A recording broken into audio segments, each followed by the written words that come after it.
पिंपळनेर शहराच्या मध्यवर्ती भागातील नवीन पुलावर आज एक भीषण अपघात घडला। पुलावर भाजी विक्रेत्यांनी केलेल्या अतिक्रमणामुळे रस्ता अत्यंत अरुंद झाला आहे। समोरून येणाऱ्या भाजी विक्रेत्यांना व पादचाऱ्यांना वाचवण्याच्या प्रयत्नात एका ट्राला चालकाने वाहन कडेला घेतले। याच वेळी बाजूला उभी असलेली दुचाकी थेट ट्रालाच्या चाकाखाली आली आणि तिचा चक्काचूर झाला। सुदैवाने या अपघातात कोणतीही जीवितहानी झाली नाही। मात्र पुलावर दररोज होणाऱ्या अशा घटना नागरिकांसाठी धोक्याची घंटा ठरत आहे। शाळकरी मुले, महिला व वृद्ध नागरिक जीव मुठीत घेऊन या पुलावरून ये-जा करत आहेत। नगर परिषद व सामोडे ग्रामपंचायतीकडून भाजी विक्रेत्यांना पर्यायी जागा देण्याकडे दुर्लक्ष होत असल्याचा आरोप आहे।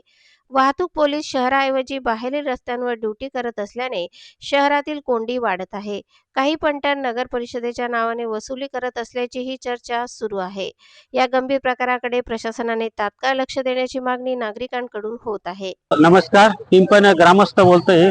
इथे ही जी दुर्घटना झाली याला कारणीभूत पिंपळनेर की सामोडा राष्ट्रीय महामार्ग 752G याच्यावर जो हा अपघात घडला, हा गदारोळचा भाग, याच्यावर जो अनधिकृत जे वाढीव दुकानदार रस्त्याचे हे पुलावरच बसतात। त्याच्यावर भाजीपाला व्यवसाय, लोखंड व्यवसाय, साधारण सगळे व्यवसाय आहेत त्याच्यात। इथं पायी चालणाऱ्याला जागा नसते। त्याच्यामुळे याला प्रशासन जबाबदार कोण राहील? पोलीस प्रशासन का सामोडा ग्रामपंचायत का पिंपळनेर नगर परिषद? कारण हा सेंटरचा भाग येतो। आज पुलाच्या मधोमध झालाय।